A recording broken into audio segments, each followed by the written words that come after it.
How effective has the cap been? Thanks for having me, Haslinda. It's important to remember that the price cap has two goals: reducing Russia's revenue while at the same time keeping oil markets well supplied. And we're very confident that, as you say, 9 months into implementation, the cap is working, and that we're seeing Russia's revenue cut by almost half since this time last year, while oil markets have remained stable. That's the piece of this that I think some people tend to overlook when they think about the price cap. If we had let oil just trade unrestricted in the wake of Putin's barbaric invasion, he'd be earning a wartime premium on his oil sales for the very war he started. But we're getting reports suggesting that Russian exports are being sold for above the cap. I mean, how do you respond to that? What are you seeing? Well, it's important to remember that the price cap applies to the G7, and there's a lot of trade that exists outside the G7 that's not bound by the cap. And that's why some of the numbers you see suggest some trade of Russian oil above the cap. But it's also important to emphasize that the price cap, we don't measure its success just by how many molecules of oil travel under the cap specifically. We view it as a market mechanism for changing the oil market's incentives and giving more bargaining power to buyers of oil across the globe, whether they're in the G7 or not. And even buyers here in Southeast Asia, who might not typically use G7 services and aren't bound by the price cap, are still getting discounted prices on their Russian oil because the mechanism's in place. Might you respond to the breaches?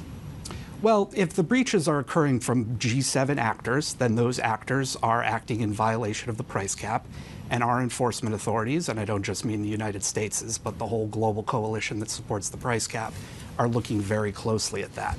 But it's important to remember that at the end of the day, the price cap's a macroeconomic policy designed to give oil buyers leverage to get discounted prices from Russia. And we see reports of that all over the globe at the same time that oil markets are remaining well supplied. You know, I think a conventional kind of economics 101 view of price caps says we shouldn't be able to limit Russia's revenue while keeping their oil on the market. But through this really an innovative tool of economic statecraft, we've managed to do both those things at the same time. And the G7's very encouraged by the work.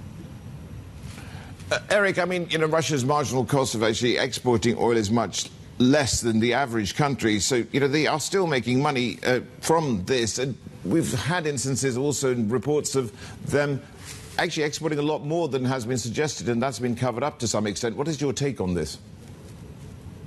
Well, that's a great point, Rish, because actually controlling the quantity of exports coming out of Russia is something that we're very happy to see them continuing to keep the oil market well supplied. We just want to limit the revenue that they're getting on those sales.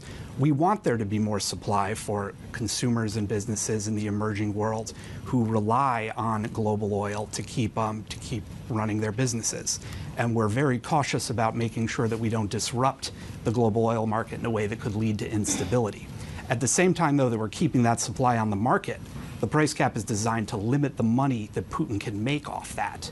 And, you know, we're seeing that admitted by the Russian Finance Ministry, by the Russian Central Bank. A lot of consternation coming out of the Kremlin over how much money they're losing on the Russian oil trade, despite keeping those barrels on the market for the consumers in the emerging world who need them most.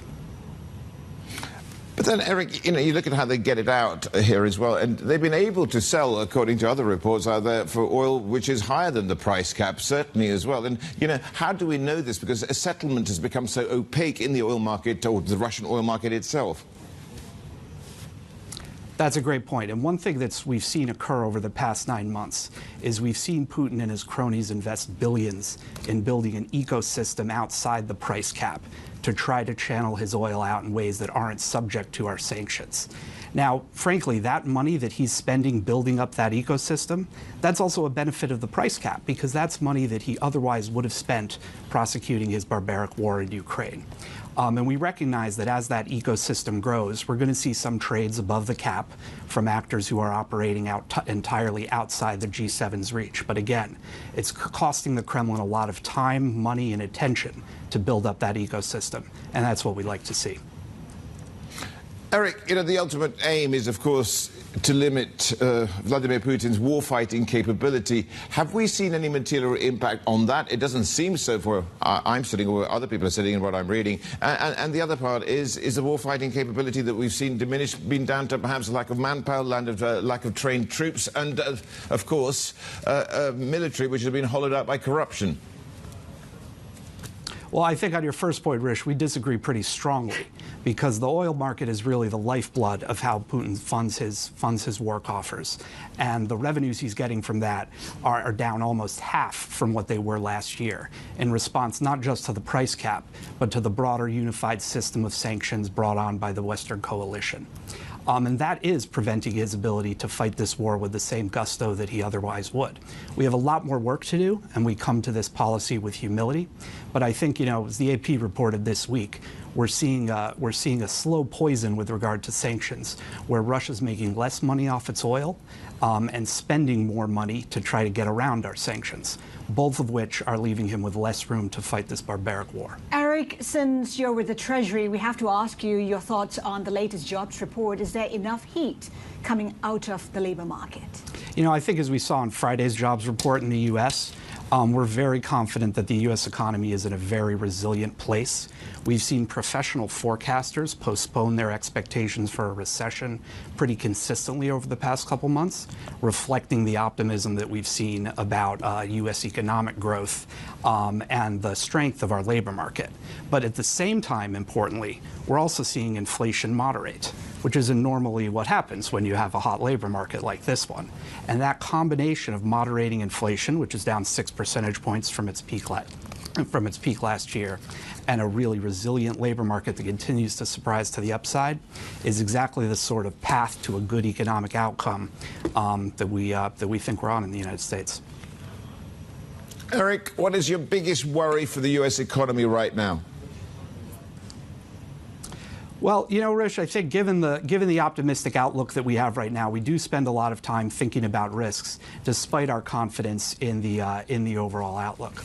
I think the risks we're focused on are mostly external at this point, as we think about potential destabilizing shocks coming out of Putin's war in Ukraine, to bring it back to where we started the conversation.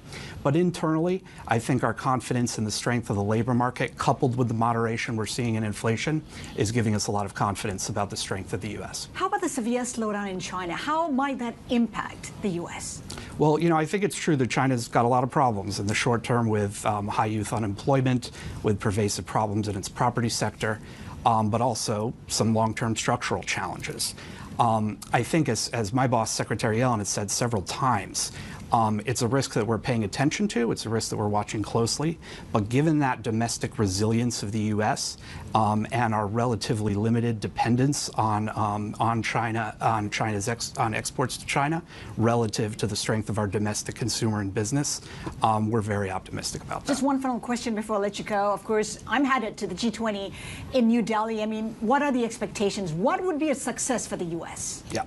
Well, Secretary Yellen will be there too. You guys broke that news last week.